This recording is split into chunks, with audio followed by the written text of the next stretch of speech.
we have everybody. Okay.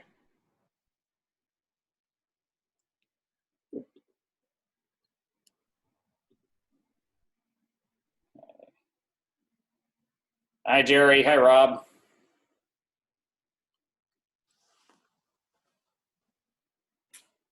Hello, everybody.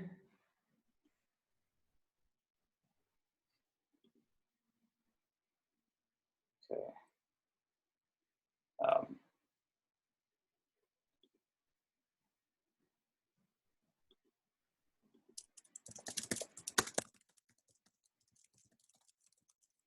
Hello, hello.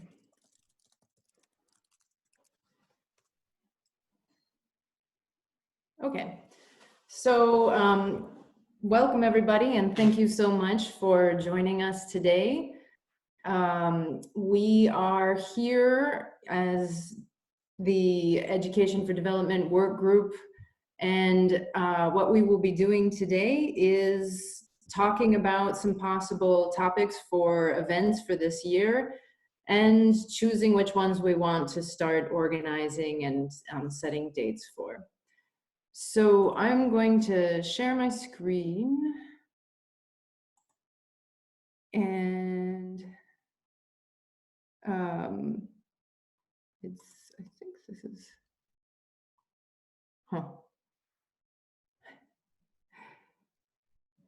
I can't quite tell which screen I'm sharing though. So. We see the agenda. What'd you say? We see the agenda. The agenda. Okay, good. Then you're at the right place. So so this is the agenda I'd like to follow today. Just first, some introductions. I think one of the wonderful parts of a group like this is not only for professional development, but also networking and getting to know people. So some kind of quick introductions, and then I'll just, describe what we're trying to accomplish in just a little bit more detail, and then we'll look through the potential topics. And I recognize names of the people who are here who answered our online survey, so I know at least some of you have seen the topics, but probably not everyone. And we'll discuss those topics, what aspects of those are particularly important, throw around some names, and then choose which ones we want to start scheduling now, and then at the end make plans. So I'll start with introduction number one. And to explain, I also thought this document that you're looking at, I will share with you in just a second. My thinking was, that in case you had some notes or maybe a name to write down, it might be a little bit easier if we all have access to that, to the same document and can write things down. So, and I'm looking at the chat right now, just as was said in the chat, please, this is just a conversation, so go ahead and join in as it comes up.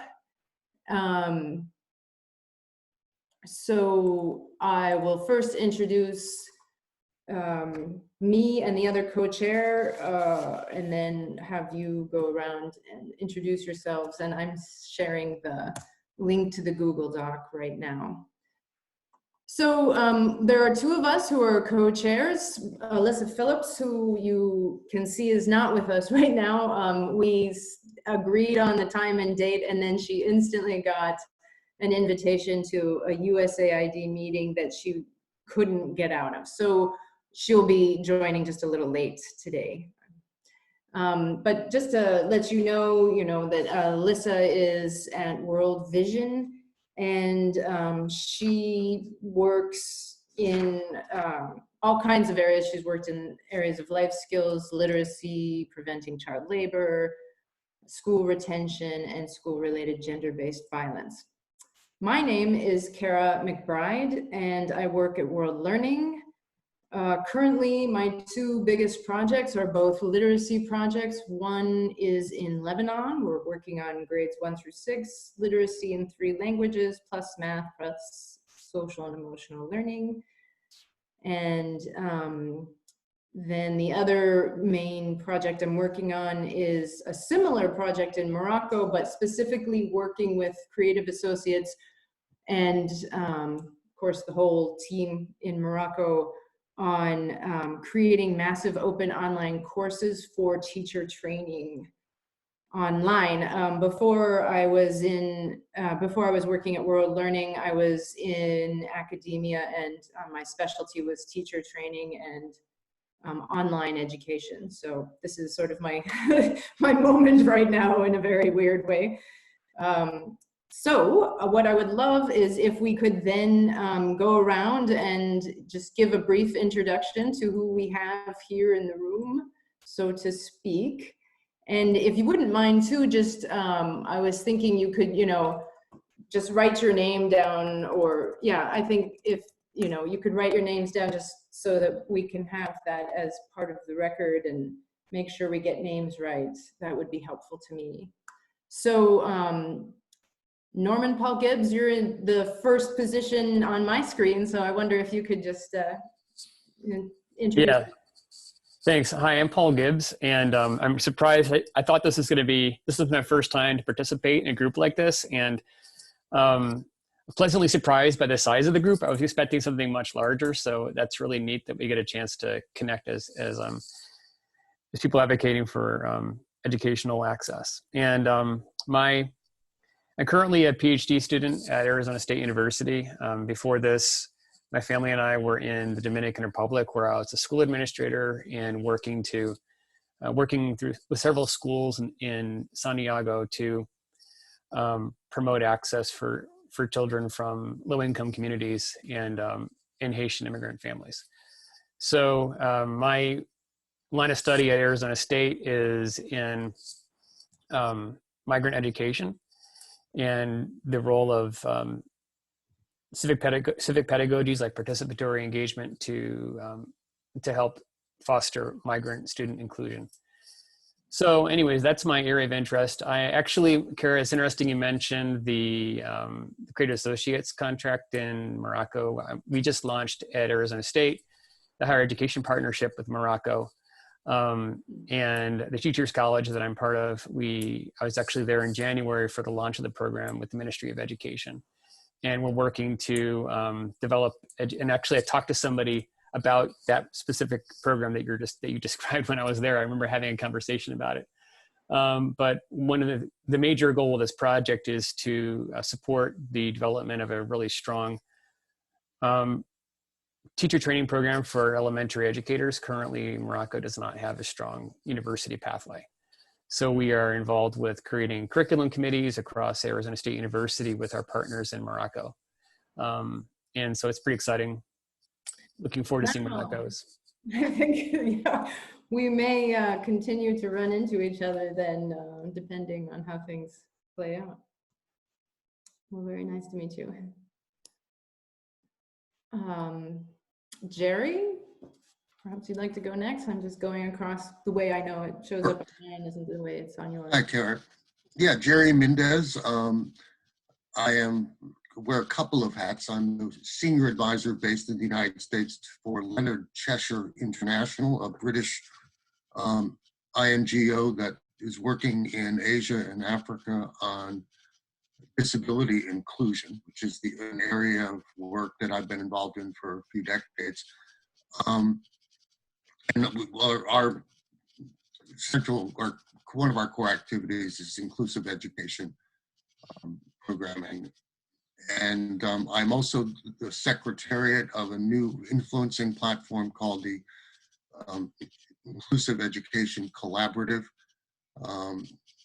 that works to influence decision-making, particularly at the donor level, to put inclusive education at the center of our work in education. And I was really pleased to see if any of you were bidding on the Liberia teacher training activity, that inclusive education is a core part of that curriculum for all teachers. I'll leave it. Before this, I was chief of party and then managing director for the International Development Program at American Institutes for Research. Wonderful, thank you. Great. And Rob, you are next on my screen. I remembered to unmute. I'm Rob Thor with SIL International. My title is Director of International Relations based here in Washington, D.C., but most of my experience comes about 20 years in West Africa, doing literature promotion,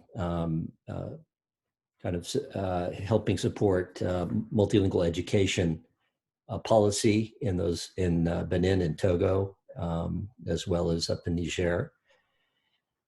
One of the reasons I'm interested in this group is the UN has declared 2022 to 2032 as the decade of the International Decade of Indigenous Languages. So that's kind of my interest in being in this group at this time, but really fascinating to hear some of the just the other introductions. Jerry, I'm very interested in what you do because we've got programs for the blind and for the deaf that would be interesting to just talk to you about. Let's see, Paul, we're very interested in minority situations. We have actually a committee on multilingualism that deals a lot with migrant communities, and that would be very fascinating to talk with you about. Excellent. I just want to throw in, Rob, I was involved in some teacher training in indigenous languages in Costa Rica too, so that's I share that strong interest with you as well. So welcome to you as well. Thank you. Lauren. Hi, everyone. My name is Lauren Ziegler, and I work at the Center for Universal Education at the Brookings Institution. And so we're really focused on putting out action-oriented research and policy guidance that's focused on education and specifically how we can close gaps in inequality much faster than the status quo. So that has led us to focus especially on ed tech solutions, including low tech solutions, as well as we're doing a lot of research now on parent demand for education innovation. And prior to Brookings, I worked in the US education sector. And before that, I did international development work for the US government. So this is my first time attending the working group meeting and looking forward to participating in the conversation. Fantastic. Thank you, Lauren. There was one thing that you said that I kind of thought, oh, I'll figure it out. And I didn't quite. So you said, I think something about working with parents. Is that what you? Yeah, so it's a really big focus that we're doing right now. We're doing a big research project across 10 different countries where we're surveying parents as well as teachers to really better understand parent beliefs around what makes for a quality education. Part of it was a little bit motivated by COVID, since parents are, many parents are really up close and personal with their child's education with remote learning. But it was something that we've been interested in for a really long time, and thinking about, can parents be more of a lever in terms of making sure that students have access to a quality 21st century education. Very timely.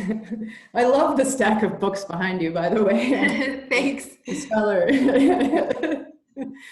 Excellent. Roxana. Unmute.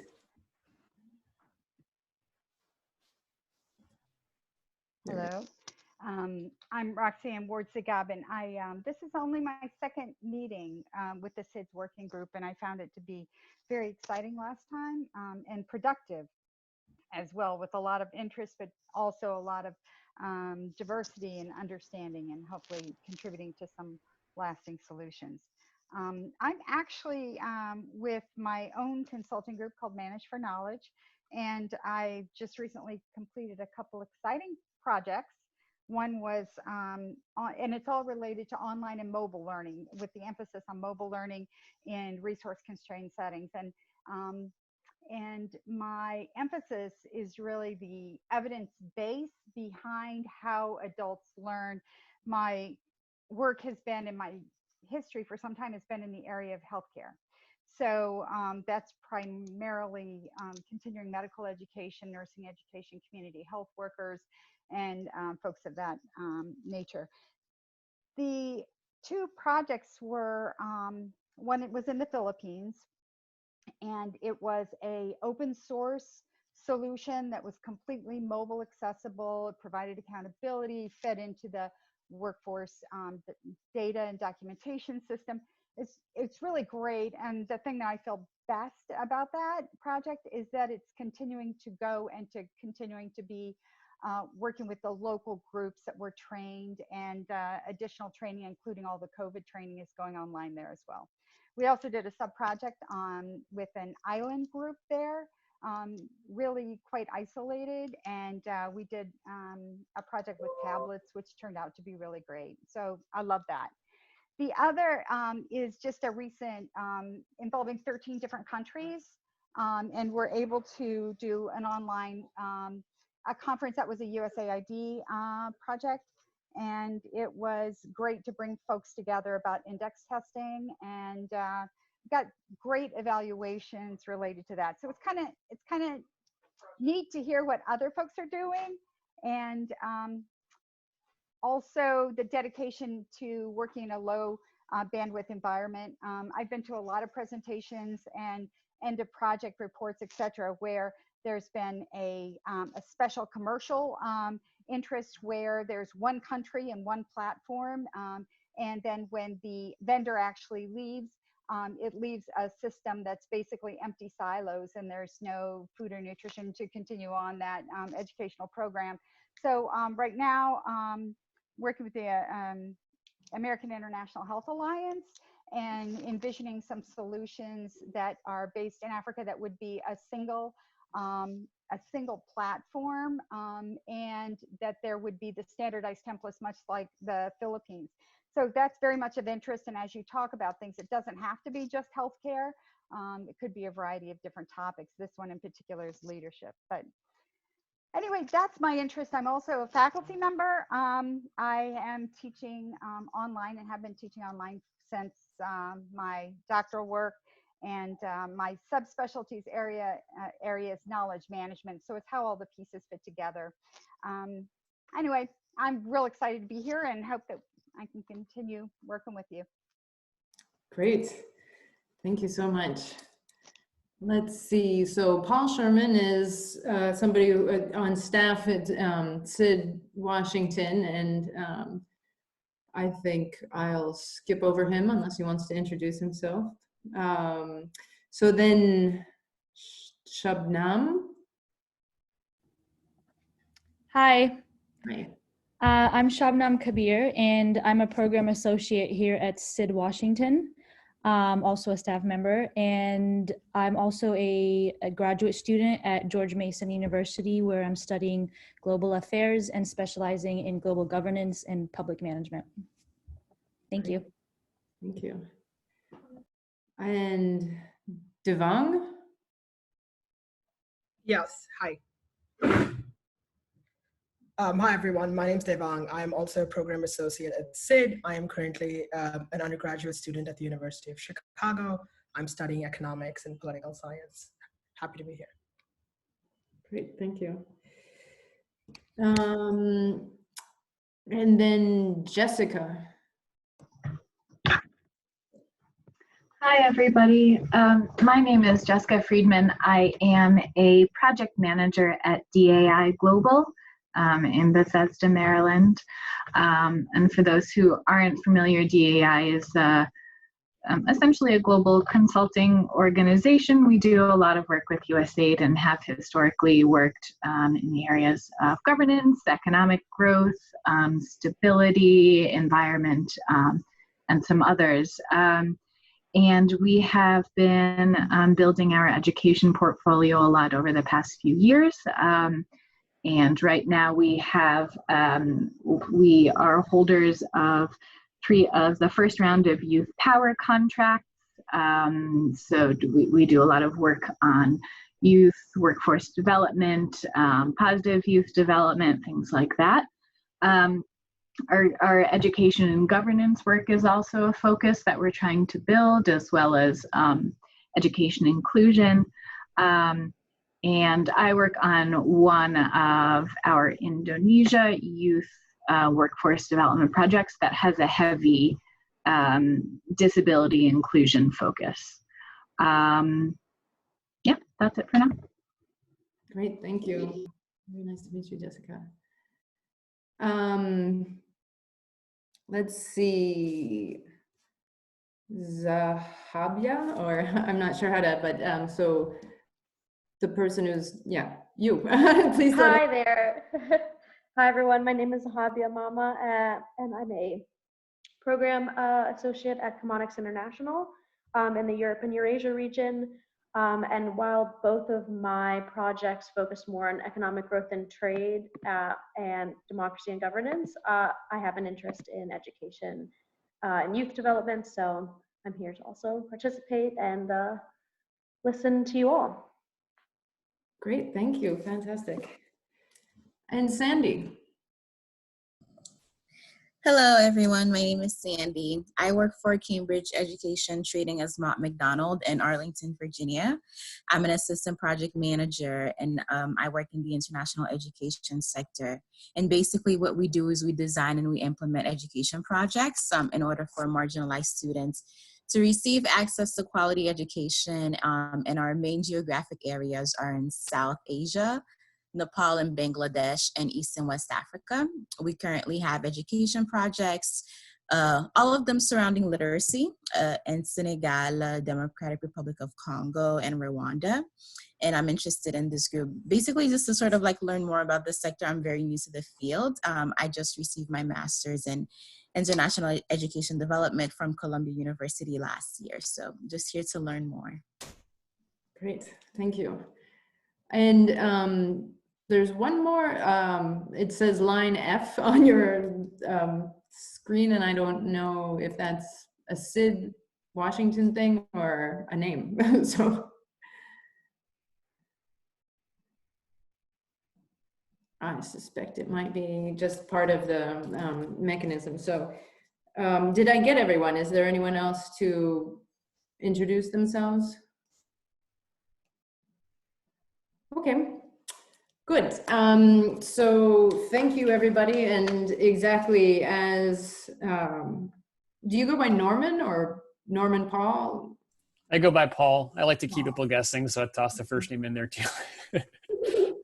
So as Paul said, there's something very, very nice about, having a smaller group so that we have time to know who we're in the room with and hear about, and have more time to share our thoughts. So let's get to it. As I said, I shared the Google Doc link. You can maybe be looking at it. I'll just go on. The descriptions of the topics, the initial ideas for topics are written there. So following our agenda, I just want to say a couple words about what our aim is first to focus us. So a work group within SID will have at least 3 events per year. And so we're basically looking at the time between now and the end of June. We already have a possibility we have a slot reserved for January 12th, which is a Tuesday. That's a pretty short turnaround time given the holidays coming up and so forth. But we'd really like to see if there's a possibility for getting something then. And then we can talk at the end about what other sorts of timing we think makes sense. The events are usually about 60 to 90 minutes long and have, some speakers talking about a central topic, giving different experiences and perspectives on the same topic. And typically there is a discussant as well. So I'd like to go through each one of the 4 topics that we had also already proposed in the survey that many of you already saw. And then, it's just for each one, take maybe, I don't know, 5 to 10 minutes roughly to discuss thoughts about why this is important, what aspect of it. One of the things that I think about sometimes too is, do we want to have more people who are implementing and get, the recent stories from the field? Do we want to balance that out with people who come more from the research side? And then also it could, we can talk potentially about, are we going to focus on a particular geographical or other kind of specific subsection within the topic? So the very first one, we named Education and Social Justice, but as Alyssa and I were preparing for this event, we were, thinking like that title, just the broad title, doesn't include the word racial in it, and it is a lot of what we were meaning specifically. So she and I were, talking about how in our field, of course, education and social justice, that's why we're here. And it's what we're doing, what we're talking about, and so on and so forth. But giving that just very specific focus on the racial aspect to social justice is something that we would like to propose potentially doing an event on. So just to read that same blurb that we put, it says we are at a historical moment where we can no longer ignore racial injustice. What ideas do you have for a SID Education Working Group that can bring this issue to the forefront in education? How is this affecting the education systems around the world? What is our role to promote racial equity as development practitioners? So really, I'd like to, she and I in all of these kind of kicked around some possible names and angles and everything, but more than anything, I really want to hear from you what you consider to be the burning issues here, and also potentially potential speakers that you might recommend.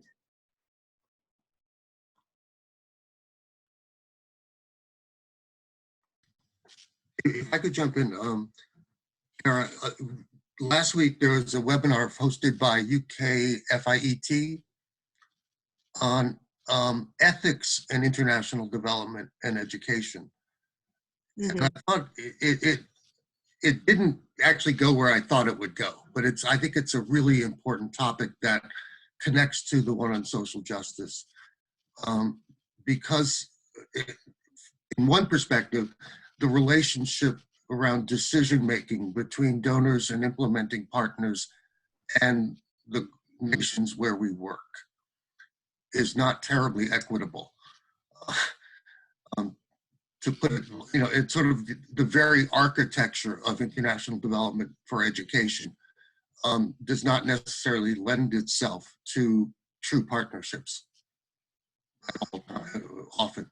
And this is, I'm also looking to see, and in the Inclusive Education Collaborative, we define this broadly. It's not disability specific. But one of the issues we've discussed is, do our results frameworks, do our goals of our interventions address equity? Or are they geared to only certain parts of the population that we serve? Do we measure who we're leaving behind in our interventions? And those could be the migrants, the linguistic minorities that we've talked about already.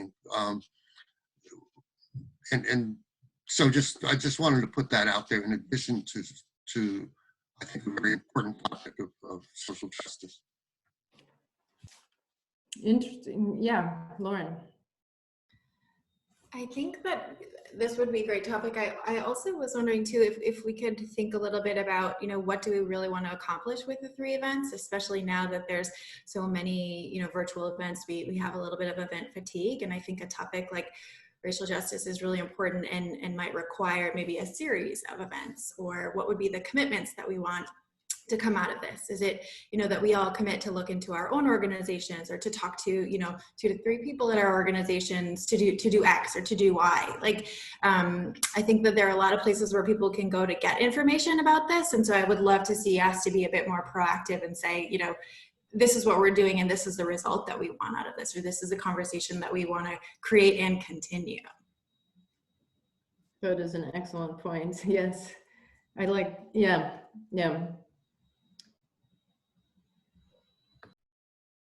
Potentially action trying to, and do you see, Lauren, like, I mean, would that be something that we would, the event or series of events would be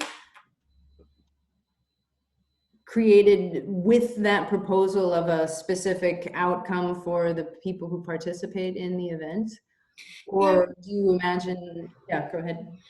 I guess you could do it in a couple of ways where, you know, maybe you have an outside facilitator, someone who's done this a lot, and where, you know, have that chance to really explore how is it that like your own choices or your organization's choices are sort of reinforcing this norm and reinforcing racial injustice. And so you could maybe do it that way where it is more of a workshop and it could be a very powerful thing.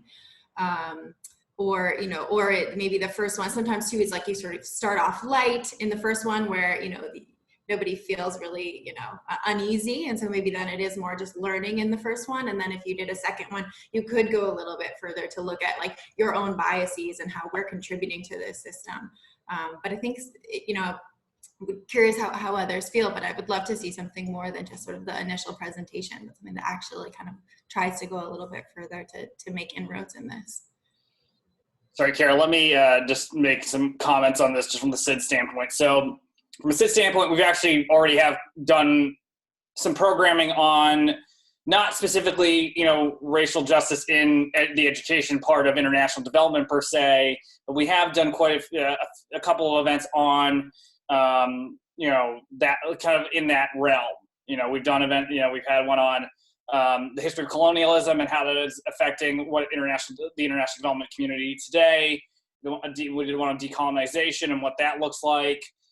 We've done some on racial justice, specifically within technology, international development. So we've done events we've been doing some events. It was a pillar of our annual conference that happened in October as well. So we have been doing some of those types of things already.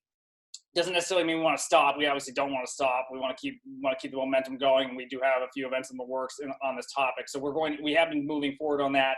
We still do have a series on diversity, equity, and inclusion still.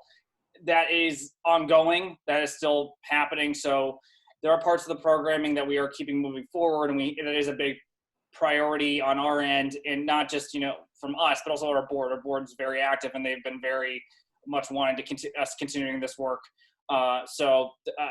Just to say that we necessarily might not be able to do a series just because those things already exist and we don't want to be duplicating necessarily efforts we've already have in the works. So we probably would just add on to what we currently have existing. So I just want to add that in there as well, as just some context for where we are from the programming standpoint. Thank you, Paul. But Lauren, you know, this idea of workshop I really like, you know, that when I think of a SID event, I normally think of, you know, just the panel and presentations and everything. But and you mentioned Zoom fatigue. Paul mentioned Zoom fatigue when we were talking about dates and so forth, is a very real thing. And so taking it to another level, making it somehow more interactive and, you know, with the really kind of digging into our own work, I think for this topic and any other potentially is an excellent suggestion. And so thank you for that. And let's consider how that might look. Rob, I see that you're unmuted. So yes, please. Well, I was just going to throw this out. I think one of the biggest challenges of our time is education and migration. With the most movement of people, of course, COVID has slowed that quite a bit down, but it will open back up again once everything else opens up again. But that, in my estimation, is one of the most critical issues as far as social justice is concerned. A lot of these groups are very much neglected, particularly when it comes to education. And so I think that's a critical issue that would, I think, be well received by everybody who's involved in education and development. Mm-hmm. Yes.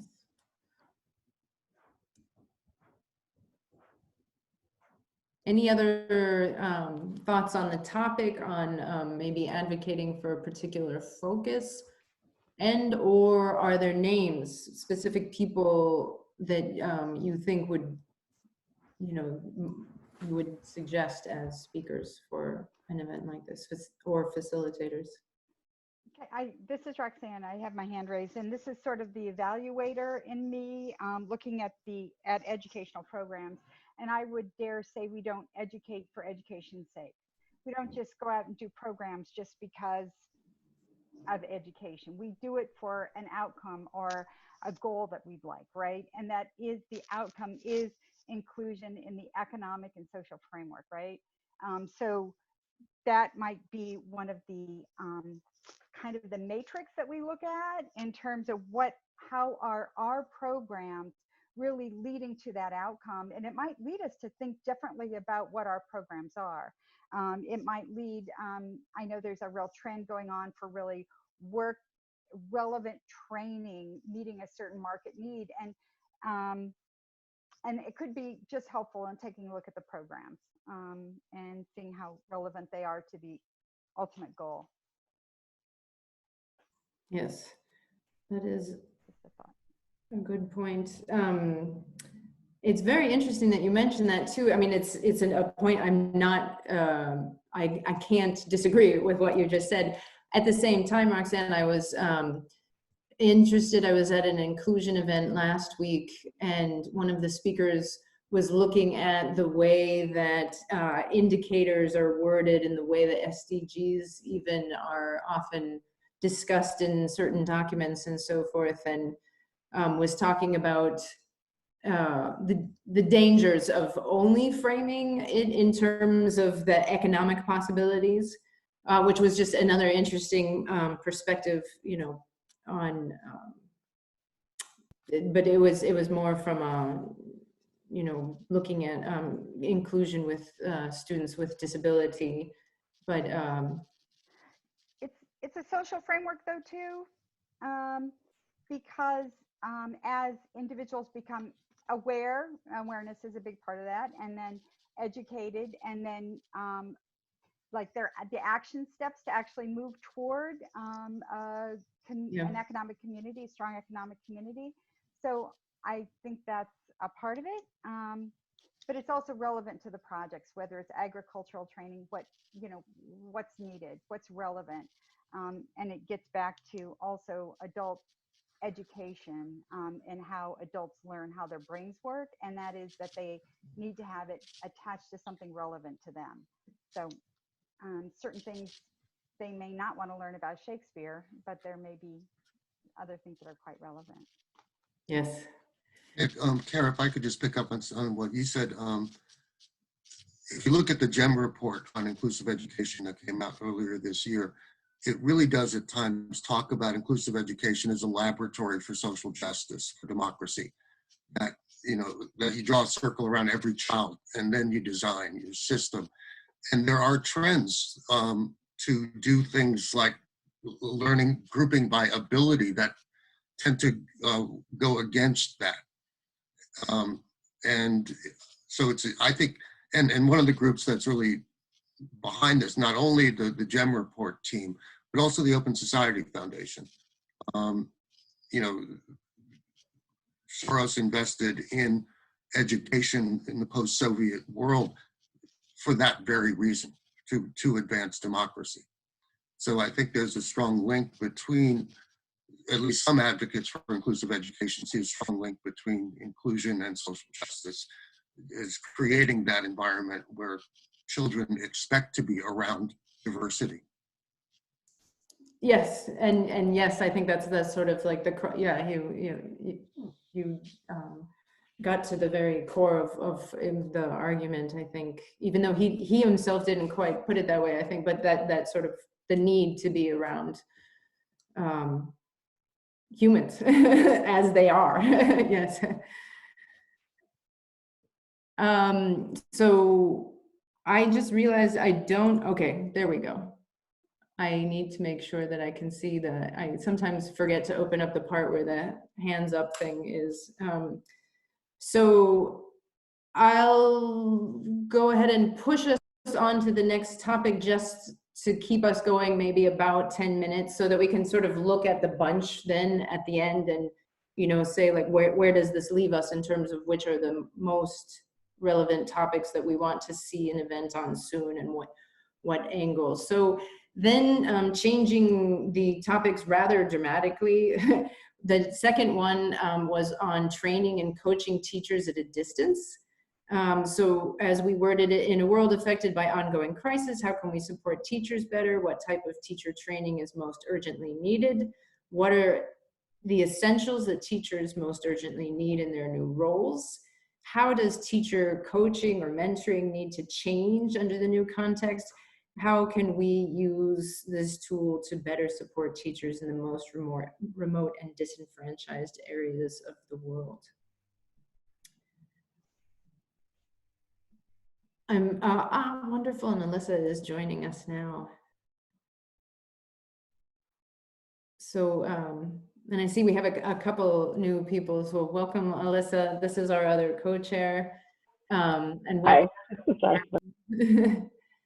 So to let the couple of you who just joined us recently, we went around and introduced ourselves, and Alyssa, I said a few words about you. And then basically what we've been doing is I shared it as a Google Doc in case anyone had something they wanted to write, some names they wanted to write down, and also so that people could just see the descriptions of the 4 events. And so we're sort of marching through each one of them, spending about 10 minutes on each one to bring up some of the most important pieces of that, what we're talking about, and potentially, you know, names that you may want to suggest for an event. So we just recently moved on to training and coaching teachers at a distance. Thoughts on this? Yes. Welcome. Hello, everybody. And my name is Martin Kende. I'm a lecturer at Kinshasa University, Economic Department. Sorry because I'm late, because I'm at work. I was leading some people, then that's why I'm late. So how can we support the teacher in distance? Okay, I'm myself a teacher and I work in Kinshasa University. So the best way to support the teacher, because if you support the teacher and the teacher does not have the material, like in Congo, Kinshasa University, we don't have a strong internet connection and we don't have enough material. So supporting the teacher in a distance by teaching them the new technology, how they can apply this new technology if they don't have the material, if they don't have a strong connection to get in touch with you. The best way to support the teacher in a distance is by providing them first, being sure that they do have the necessary material. Then after that, we will be able to support them strongly. Sorry, I do have an accent because I speak French most of the time, and I have to speak slowly so you can be able to understand me clearly. Well, I appreciate that. Thanks. And again, your name is Martin. Yeah, Martin Kende. Okay, thank you. Welcome too. So yes, the issue of what, you know, so if they have just the tools, how still, what kind of material can they get is another huge issue, in addition to issues of connectivity. And of course, this also gets into the issues of which population are you serving depending on what kind of distance education Yeah. the group has chosen to implement. That's right. Look at for instance, we have Polytechnic Technique Department in Kinshasa University. So, and now there are some new technology, but they do have all the technology. How can you support them strongly from very far away, teaching them the new technology if they don't have the necessary that they need? So that's a big problem. So to conclude, we have to make sure before supporting them in a distance, they do have the necessary material that they need. Then after that, we can, teach them about some new technology, support them in a distance.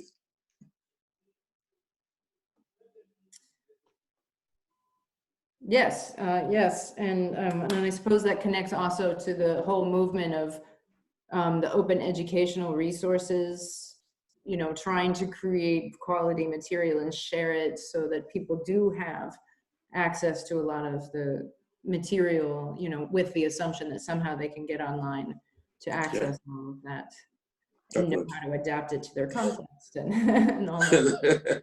That's right. I'm curious, yes, Roxanne. I just had a couple questions for Martin. I really appreciate the perspective. And I wondered what you were thinking about, like the continuous change in materials. I'm more involved in the healthcare field. And so there's constantly new materials and such. So how would you see that as a part of providing trainees with materials? Have you thoughts about that? So providing training with a material is a good perspective, as I said before.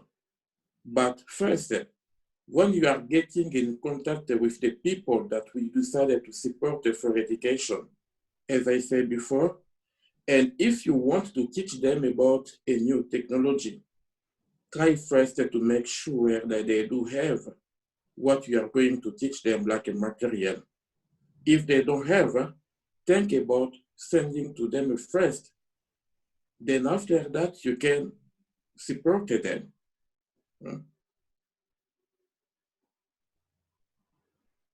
Mm-hmm. So I wonder if anyone in the group, do you know of some people who are now in the field already working? I know through the survey, we actually got one recommendation of a group that is involved in that. People who have already started doing this kind of work of supporting teachers at a distance. Yeah, I can say and also, yeah, because we have French and Belgian people, there are some program inside the Kinshasa University, and they are supporting a teacher in the distances, especially in economic department, from some classes to teach them about the new economic theory, about the new model in economics. So they're supporting them in the distance, they already start those kind of a program online, through the internet. Yep.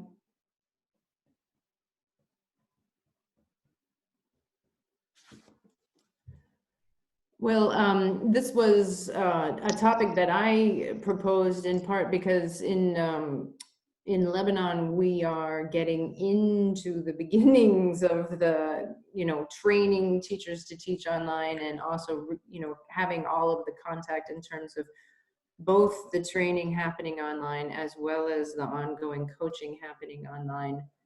I know some other programs have done this kind of thing using text messages. And I wonder, just from the group of you, then if you have any comments about how urgent or particularly interesting or not that this topic might be in terms of getting a forum, using our time that we have available to us to discuss this topic. Yeah, let me say something else. in the most of the time, in some developing country, they used to invite some teacher in some developed country, America, France, and Canada, you know, for some teaching classes. And most of the time when people from developing country, they reach the developed country, they don't want to go back to their country. You know, very smart people, but they don't want to go back to their country. Yes, yeah. The best way to make sure that they don't have the necessary knowledge if you want them to stay in their local area is still by teaching them, you know, organizing some program, being able to teach them where they are, providing them with all the necessary tools, and then they will not go far away. They will stay only in their local country. So we have to think more about, especially, how to better support the teacher through some learning online where they are, not by moving them from where they are to some developed country. I love that, you know, when we talk about education, you always have to talk about meeting the people where they are. And this is the new meaning of it. Point. Yeah. So, okay, I'm going to sort of rudely move us now to jump to the third topic just to make sure that they all have enough time. So abrupt change again. This is one, the topic of lifelong learning. And Alyssa, this was something that you brought up, you know, you pointed out that it's always there and yet it's not given a focus very often. So if you'd like to. Yeah, hi everybody, sorry, I'm glad I'm able to make it even for this short time. I didn't know that I would, so nice to meet you all. I'm glad you're all here. So yeah, I just was thinking about, and also having a kind of adult literacy, adult education background myself, that the lifelong indicator or SDG, it's there, it's what we want to measure, it's aspirational, but I just wondering kind of what's happening towards that we don't talk a lot about it, and that, at least in my field, or I suppose my circles, we're not talking about, you know, what are some concrete actions, what are strategies to advance on that SDG goal. In particular, that we can see when we look at kind of countries' development and where they are on, you know, how a country is progressing. We look at adult literacy rates, but what are some, you know, what do we know about what actions and what strategies are happening, what's actually happening in that space. And so I thought maybe some people would want to talk about this, or we want to learn what the community is, you know, is doing in this space. So that's just another idea that we thought we'd bring forth to you all and see what you all thought about it, or if, yeah, if you had other ideas, if you wanted to see that or not see that, not talk about that. You know, this is a group that we want. It's your group. So yeah, so that was the idea behind that. So any thoughts? Lauren, yes, please. I'm doing the like actual raise your hand. More easily actually. But yeah, Alyssa, I think that's great. When I read the survey, that also really resonated with me. I don't know if I have, you know, like the best ideas for who to bring on the panel, but what I like about it is that it's a little bit different, because I am still in this mindset of, you know, there's just so much going on. And so like, what is it about our events that are going to make people want to attend? You know, everybody is talking about distance learning. And so, you know, can we talk about something else in a way that it might draw more people and open up the conversation?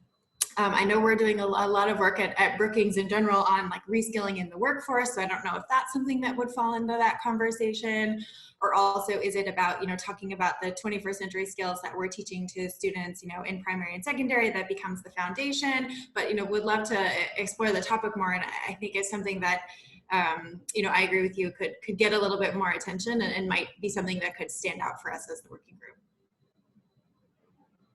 Okay, thanks. Yeah, and it did come up in terms of the reskilling in the workforce, I think, and women being in the workforce, or going back to the workforce, and what this means for their families, and even looking at, childcare. So there's, I guess, a number of topics we can, we can introduce, and thinking who could be on the panel. I mean, there are some group. I mean, if we put our heads together, people that work more in that community development, adult education space. That's sort of where we tend to see, I guess, kind of have more discourse around this. So, but that's great. Thanks.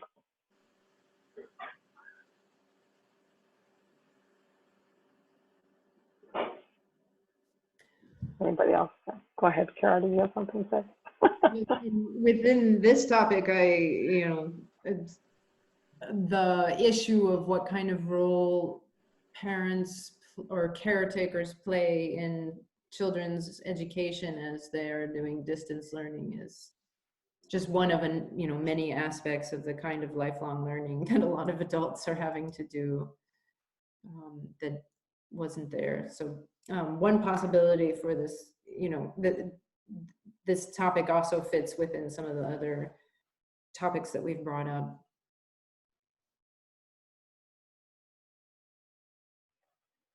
I know that, I don't know if anyone on the call from there, but SIL, I think of them when they looking at community development and lifelong learning, and that sort of what are the skills that adults need. That's sort of very grassroots work that is done around that as well. I've had some conversations with people from Summer, lead now, SIL lead, Summer Institute for Linguistics. And so, and maybe that's of interest to them, but that's an organization that comes to my mind. Well, Alyssa, as a follow-up to your comment, I was just thinking, what has been done to show the whole area of informal education and how that can play a significant role in development goals, and particularly in education. When I was in Africa, most people were learning how to do things through YouTube videos, and even learning language learning through various kind of education programs that were coming out of the UK or France. So I think that would be really interesting to do something along those lines. Yeah. Great, thanks. I love your background, Rob. It's great. I want to be there. It might, just in terms of recommending speakers, this doesn't drill down into programs, but there are services and research that's been done on how adults are using, for example, their mobile phone, or how they're using YouTube, or how they're using other sources that are really what the go-to is these days for some of that informal learning. So I wonder if some report on that might be helpful. Of course, it's very regional and country specific, but it might give us some idea. Yeah, that could be really interesting. Like you said, how are adults learning now? They're using their phones, and I think just also because I think the focus tends to be on adolescents, and like that this is the only a very young population maybe using their phones, but maybe adults in the workforce, how are they learning? If we truly want to think of lifelong learning, that what are people doing? I like that idea.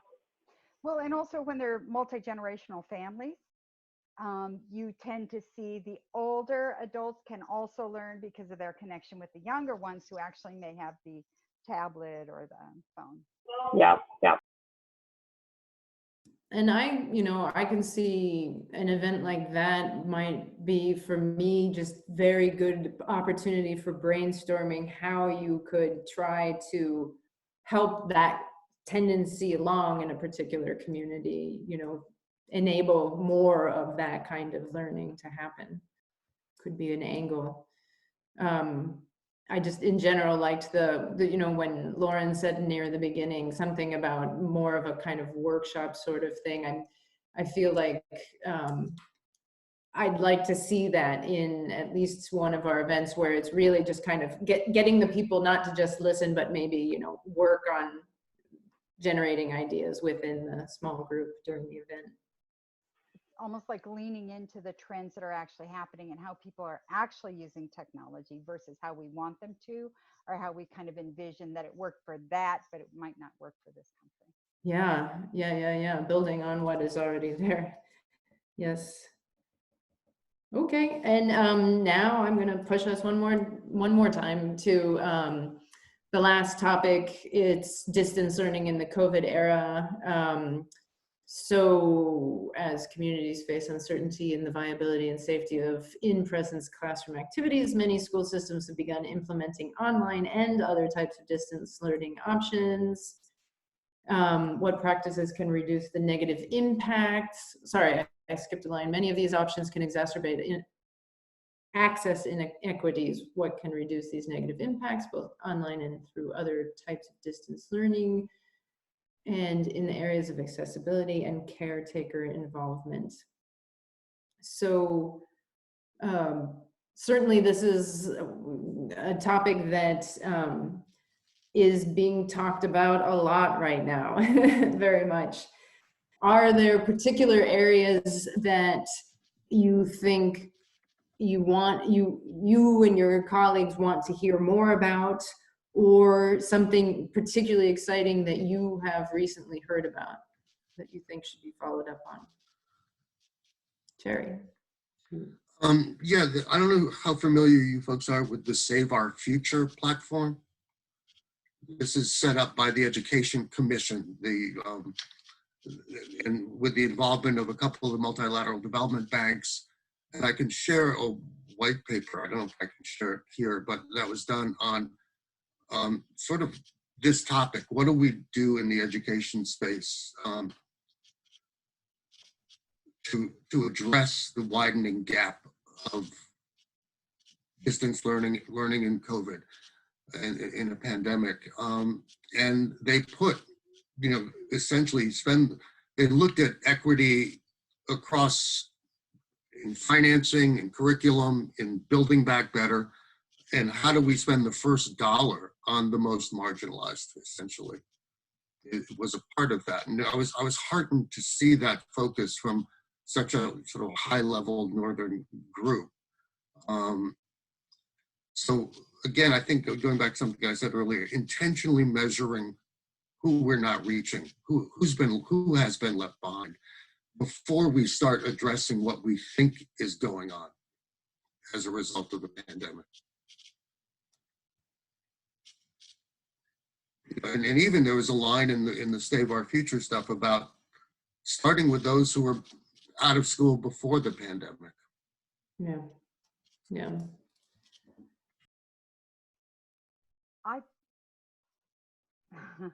I would venture or kind of hypothesize that those individuals that are most difficult to reach in everyday educational programs at a distance maybe more have more access. At least that's what we found in the islands of the Philippines and also in rural Ethiopia, mountainous regions of Ethiopia. So it might be something we could think about in terms of not just during the COVID era, but beyond. There's also a lot of intellectual discussion related to if we only plan for what's going to happen during the COVID era, and we don't know when that's going to end, the amount of investment that we have in making that work is very different than if we look at how it might benefit the people we're trying to reach. Short-term solution isn't as productive.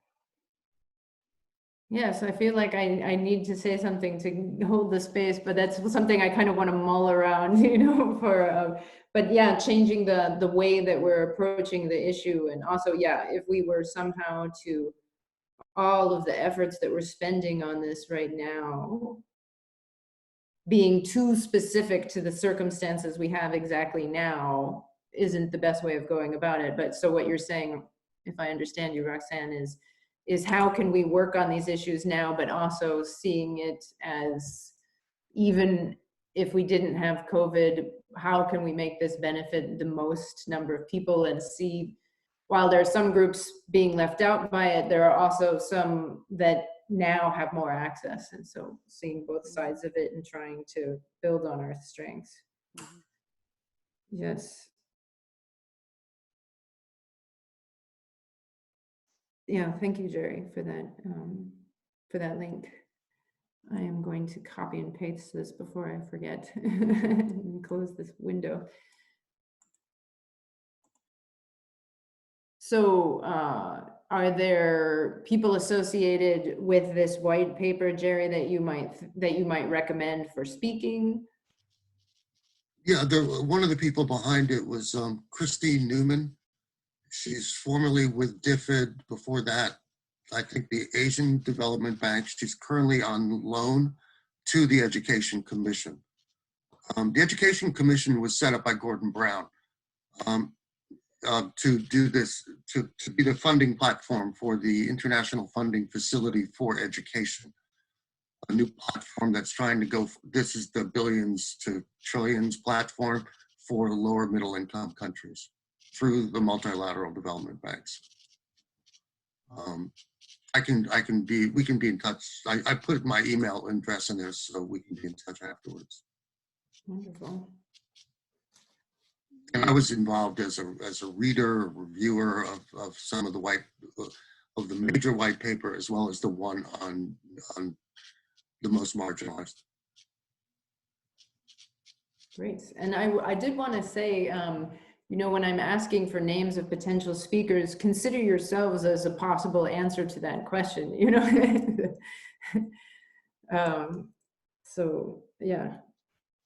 Also, if maybe we'll provide our emails at the end too, so that we can continue being in touch if you think of yes, so I'll copy down what you wrote. And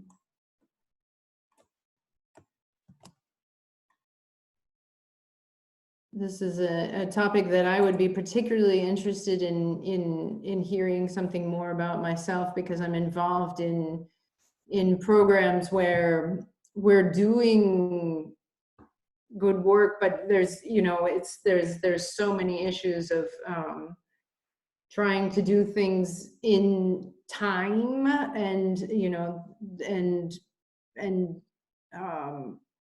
the possibilities of some of the programs I'm seeing, the possibilities of leaving people out just have really, it becomes much more difficult when they see the large numbers of students they're more familiar with who now are having difficulties. So then getting them to focus on even more marginalized students has become, in some cases, harder than I've seen before.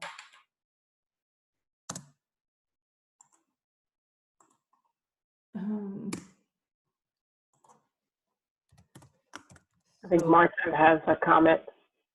Martin, you had some? Okay, thank you so much. I want only to say that back to where I'm from, and different African countries where I have been, online learning during this pandemic time seems to be a challenge.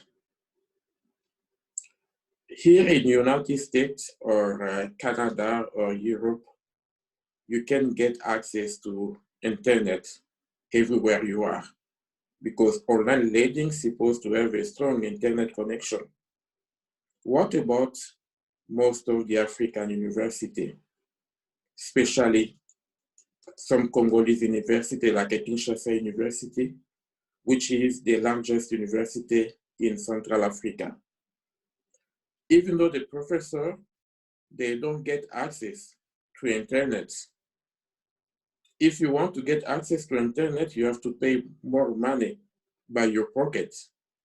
But if your income is not high, or if you don't receive any funding for getting access to internet, how can you get access to internet? So if the professor, they cannot get access easily to internet for online learning, what about the students? It's tough for them to get access to. So during the pandemic time, the best way to still promote the education is, like Jerry said, trying to target some area. We cannot do everything right now. By trying only to targeting some area, for instance, university, and they see how you know, some funding can help the university to get access to internet, to allow a large number of students to get access to internet, and to provide the necessary material, the computer. That will be a good beginning. But without access, without computer, we can talk about online learning during this pandemic time, but it may not happen.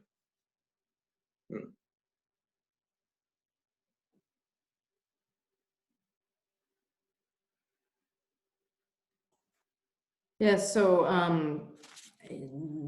I think if we do an event on this, it would be important to look also at other, you know, alternatives to online education to address the issues and how that can be of the best quality possible.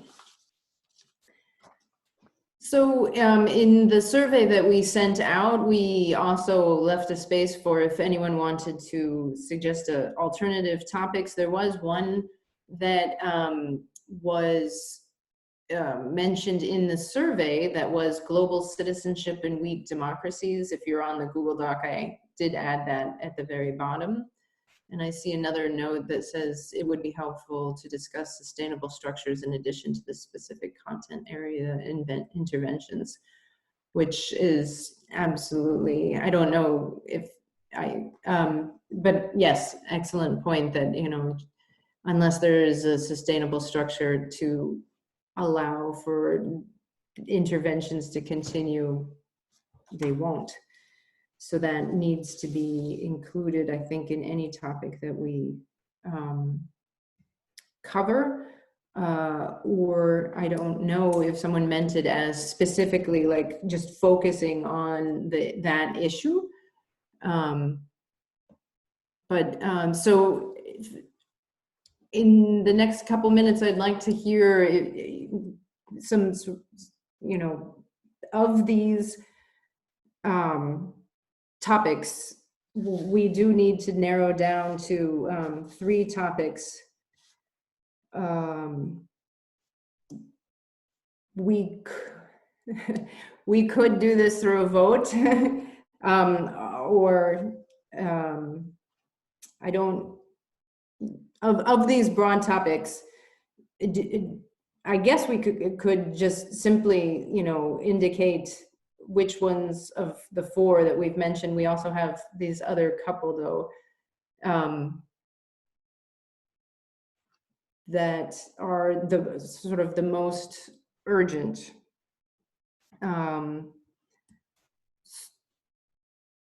Maybe it's hard for me to know how exactly to kind of tally this. Well, why don't we, I mean, it's one way of kind of getting a poll of this. And now that I think of it, I should have set up a poll for this near the end of the meeting. But anyway, in your mind, if you have the 3 topics that you think make the most sense for this is an interesting topic, we need to get people around, we need experts to give us interesting insights, and we want to move forward on this. Those 3 topics that you have in mind, could we do just a show of hands of those of us? We can, although not everyone is, but so of those of us who are on the video, how many of you feel that education and social justice, looking at the racial issue of it, should be one of the 3 topics that we... Can we do it in the chat too? People can, if they want to, if they can't. But anyway, yes. How about, yeah, the sort of the reactions might be one way of doing it in terms of showing that is, it doesn't last very long though. Okay, we at least 3, 4. Great. I saw 4 on that one. Yeah. And 5 for you. not counting yourself, I guess. Are we not counting ourselves? Okay. No. I was asking. So I was counting myself. 5. I think we have 6 actually there then. Okay. Yeah, 'cause Sandy raised her hand too. Okay. Thanks. Okay. Then the topic of training and coaching teachers at a distance. Anybody think that, Roxanne, don't be shy. Do you think that would be one of the ones? Martin, Rob? Could I interject? You can kind of easily dovetail that into the distance learning and COVID. It seemed like those are 2 similar topics. Those could be combined. Okay. Yes. Yes. All right. And then lifelong learning, votes for lifelong learning as a topic for 4. Okay. And then would anyone like to advocate for, well, let's just consider that one event on distance learning can combine maybe, so you think it could potentially be stronger to just have a few very interesting things about distance learning, and 1 or 2 of them might include teaching and mentoring. Could potentially be a better angle to go than being more specific on coaching and mentoring. Just in general, I like what Lauren was saying earlier about differentiating ourselves from every other webinar out there. Yeah. And I think the social justice issue does that. And I would actually think about doing that maybe in 2 sessions. One on social justice and how we operate, and social justice and what we do, programming.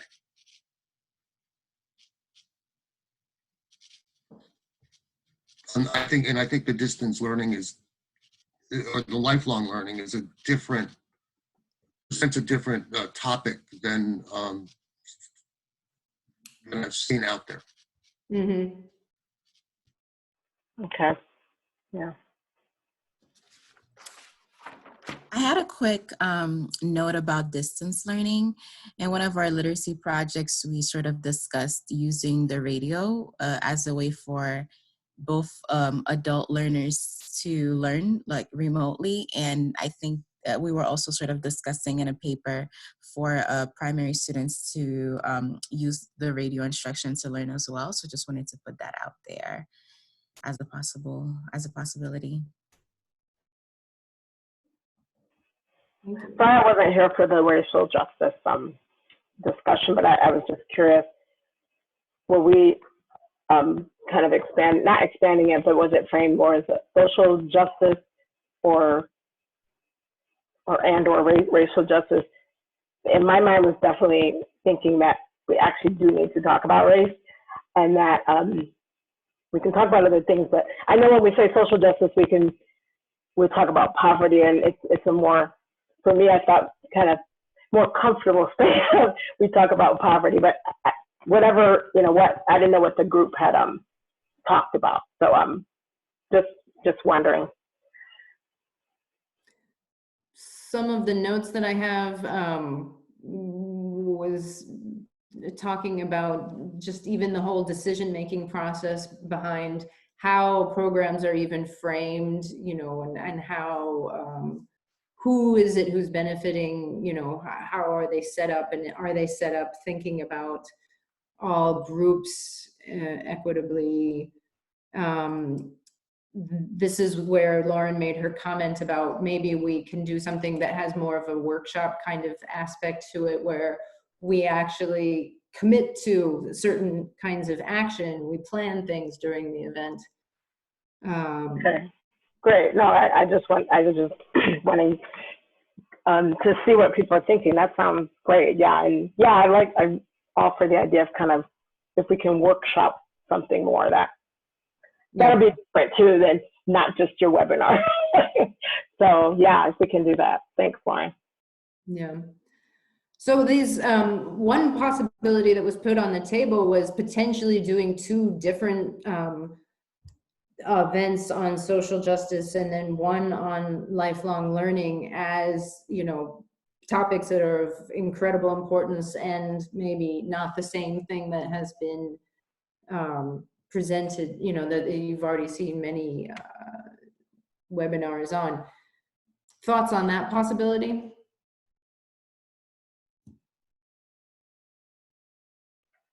I mean, I agree that those are kind of different than I think a lot of at least webinars that I've either been on or heard. So I think those are hopefully different enough that to draw attention, my opinion.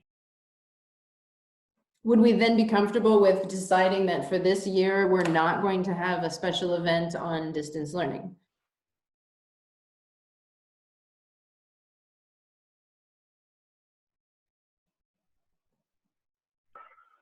Well, I guess there was the idea of somehow framing it together, but with, yeah, distance, no, go ahead, In this Roxanne. day and age, it's a little difficult to talk about lifelong learning without inserting some sort of distance education aspect, because there isn't much that can go on without it. So you can't really ignore it. We don't know when it's going to end or when the next situation will come up. Yeah, agree. Yeah. If you want to talk about distance ed, this is the year to do it. Yes, noted, yeah, true.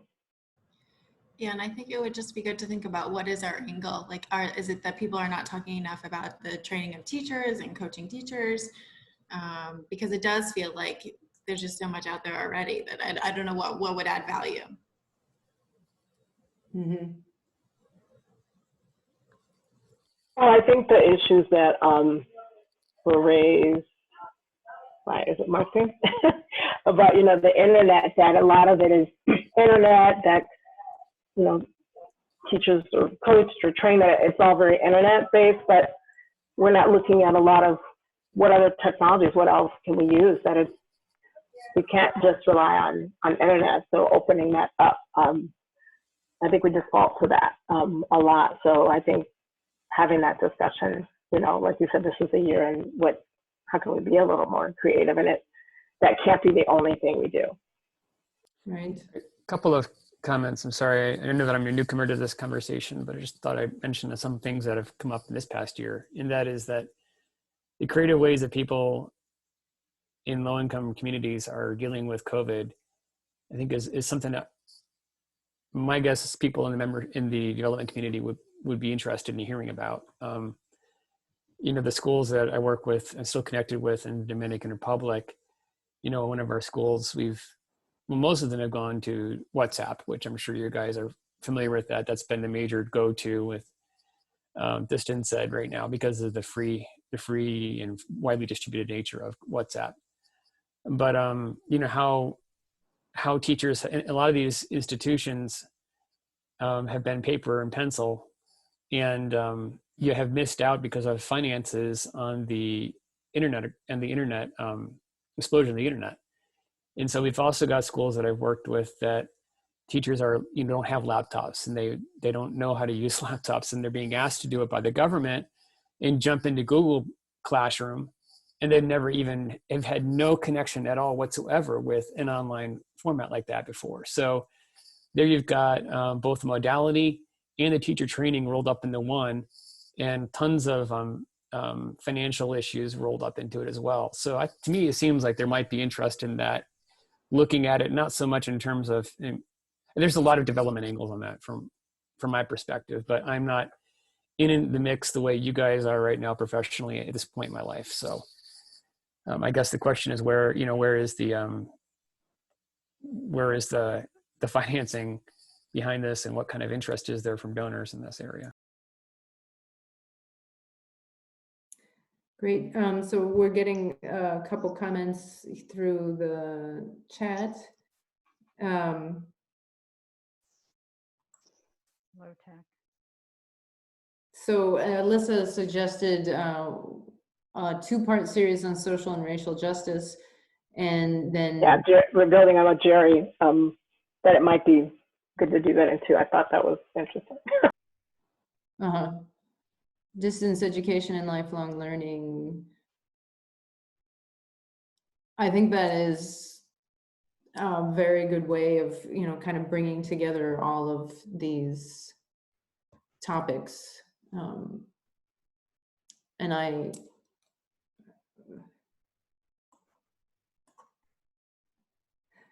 yeah, because it brings in a lot of the great, we're talking about a lot of alternatives in the chat, that it's, I can't remember, well, it was just mentioned about, lifelong learning, and people are using different technologies. And I think maybe it's not in the West, like you said, that it's, oh, let's get kids online on the internet, and let's get everyone online, but that's not what necessarily even people are doing to learn. And so it could be an interesting conversation.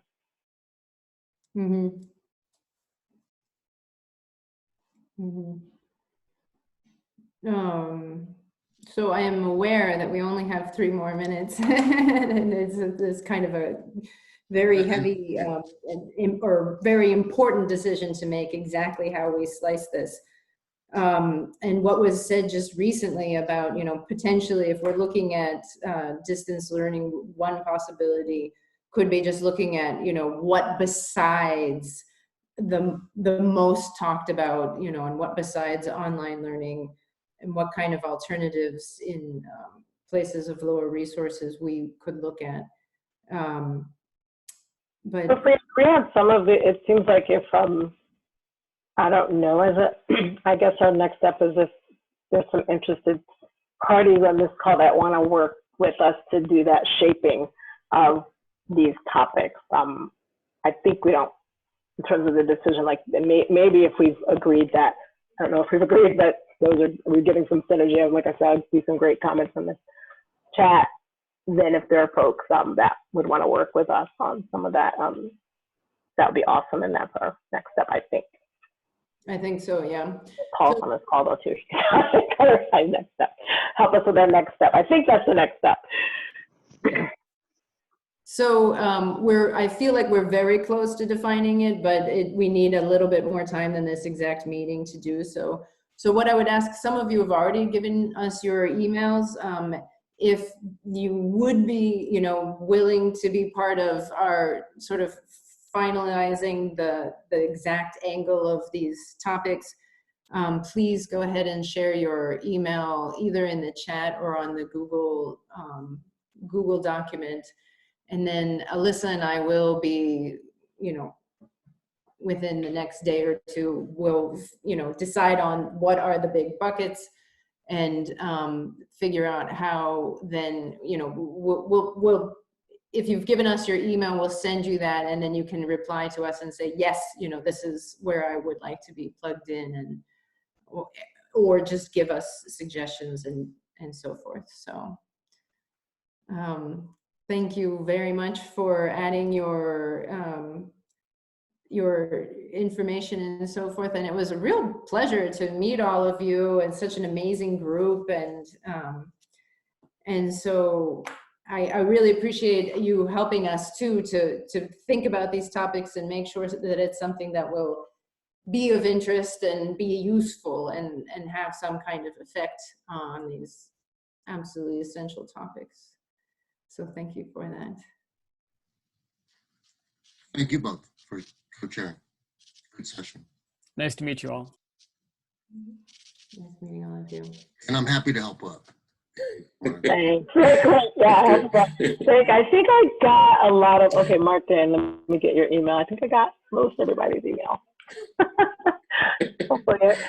If not, yeah, reach out to us if you feel like, yeah, if you want to help.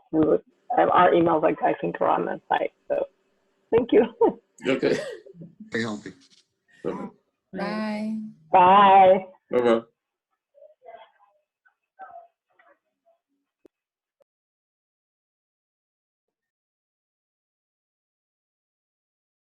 If you can just let me, I'm gonna just copy down this text for a second just to make sure that